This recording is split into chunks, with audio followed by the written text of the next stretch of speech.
Le feuilleton de la semaine va s'appeler Dans le Nord. Le textile tisse son histoire. Et évidemment, je vous l'ai dit, c'était la capitale mondiale du textile, ici que cette ville de Roubaix.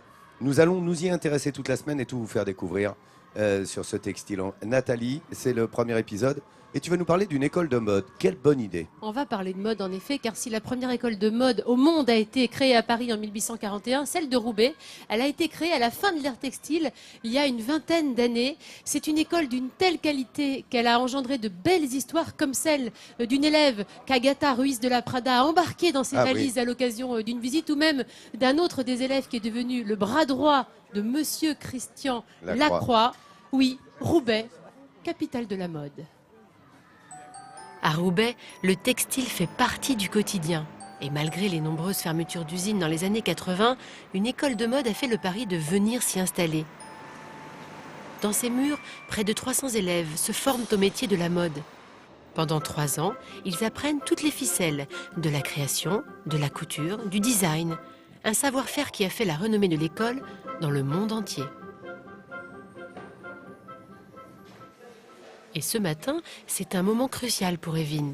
Étudiant en 3e et dernière année, il se prépare pour son projet de fin d'études, la présentation de sa propre collection.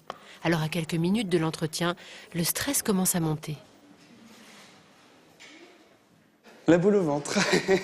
La boule au ventre, mais je pense que ça va aller. De toute façon, j'ai tout ce qu'il faut. Dans ma tête, c'est clair. Et maintenant, il faut que j'expose mon projet correctement pour arriver à faire valider les choses. L'entretien se passe dans le hall principal de l'école, car Evin a besoin de place pour étaler tous ses dessins. Et c'est Amandine, professeure de stylisme, qui supervise la séance. Bonjour. Ça y est, c'est tout bon. Parfait. Comment ça? Alors. Ensemble, ils vont affiner le travail déjà effectué, car Evin souhaite développer une collection fondée sur des matières synthétiques et plastiques. Un choix audacieux, mais mûrement réfléchi.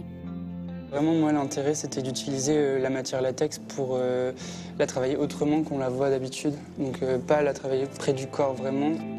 Et si tout doit être parfait dans le travail d'Evin, c'est parce qu'au final, il ne s'agit pas seulement d'obtenir son diplôme.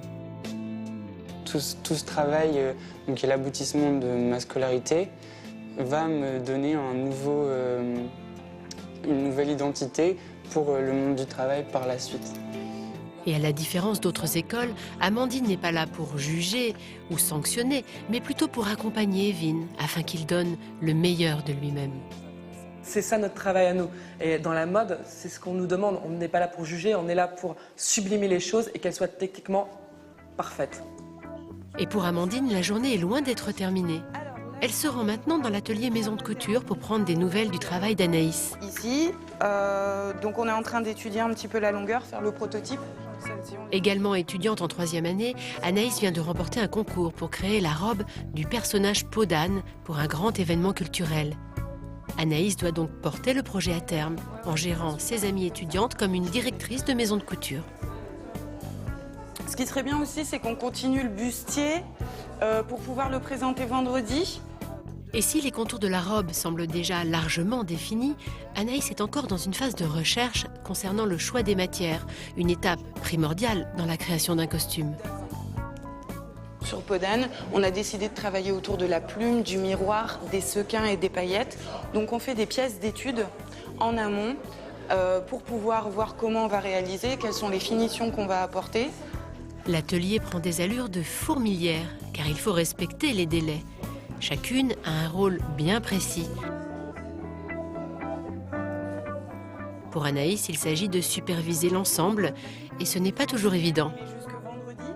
C'est complètement nouveau, c'est très intéressant et très difficile, parce qu'on doit répartir correctement le travail, on a un timing à gérer et beaucoup de choses sur lesquelles on doit être un peu à la fois, donc c'est pas toujours évident, mais c'est hyper enrichissant. Et si Anaïs a le sentiment d'être parfois débordée, elle peut compter sur le soutien de ses professeurs, mais aussi du directeur de l'école qui s'implique toujours énormément auprès de ses étudiants. Tout le monde est là, tout le monde met la main à la pâte, tout le monde met, comme j'aime bien le dire aussi, la main dans le cambouis. Parce que la créativité, elle ne sort pas comme cela, c'est pas une science infuse, c'est de la recherche. Et même en dehors des cours, les exercices d'Anaïs continuent. Car comme Evelyne, elle va devoir présenter sa collection personnelle à la fin de l'année. Alors en sortant, elle se rend directement dans cette boutique de tissus, une vraie caverne d'Ali Baba, dans laquelle Anaïs prend plaisir à farfouiller.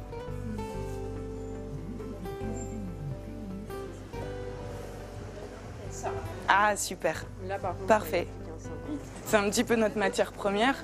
Au moins 2 à 3 fois par semaine, je vais en boutique tous les soirs pour faire des recherches, toucher des matières, en prendre le plus possible. Une chose est sûre, avec des élèves aussi passionnés qu'Anaïs et Evelyne, l'école de mode de Roubaix a encore de beaux jours devant elle.